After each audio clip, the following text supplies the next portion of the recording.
And please have regard to the contents of paragraph 40 and inform the Commission what else Mr. Zulu shared with you during that meeting. So this was on the day he had taken the liberty to come to my house, and we had had a discussion after losing a phone, and he informed me that Brigadier Mkhwananzi had told him that I was a dirty cop and that I had a defeating the ends of justice case registered against my name. And, you know, I could see how this was about to unfold related to his investigation. But nonetheless, I'm more than willing to share what the content of that is, of the defeating the ends of justice, if you so permit. So whilst we had an incident where one of our officers in the EMPD was shot in an attempted hijacking. So I got to the scene, being one of the first higher ranking officers that arrived at the scene. Upon arrival, I'm issued with this firearm, which has been taken out of a vehicle by one of the colleagues, and said to me that I had kept this safe to give to our armory. But since you are here, ma'am, as a ranking officer, please do ensure that it gets to our armory section. And I did precisely that. I called our armory section to come to the scene of the incident. But before they had arrived, an officer from Norcom Park SAPS, they arrived at the scene where EMPD already had cordoned off the scene. We've used cones to close off what would be remaining cartridges on the scene. But at no given point was the firearm placed anywhere on the scene. It was taken from a vehicle and handed over to me in my capacity as a senior official within the EMPD. And of course, with the intention that from the scene itself, it would be given to our armory section.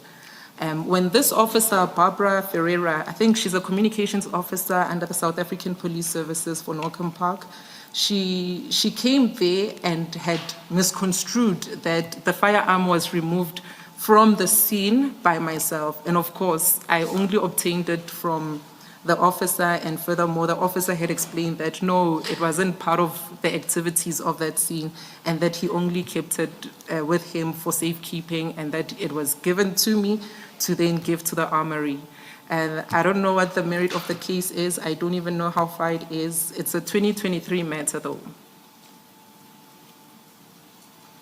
Who would have laid the criminal charge? It was opened by the very same communications officer. And I think what was misunderstanding there was, I am a communications person within the EMPD. I'm here in my capacity as the spokesperson to report on the occurrence of what had transpired.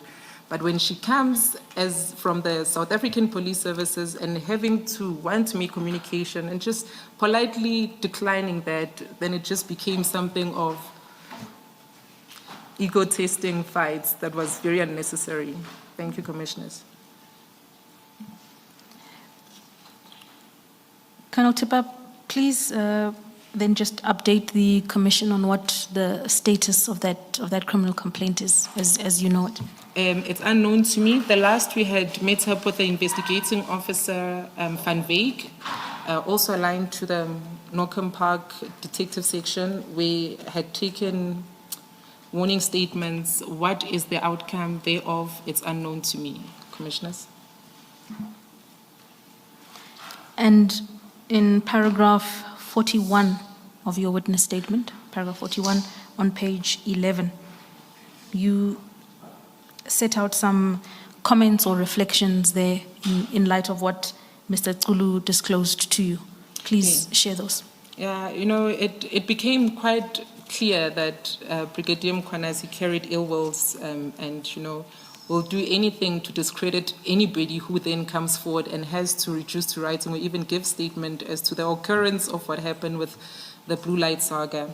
And furthermore, I think what disturbed Brigadier Mkhwananzi then, it is the fact that how I chose to handle this media inquiry, you know, having to had sent it to the acting chief as opposed to maybe just making him aware of what the developments were within the department.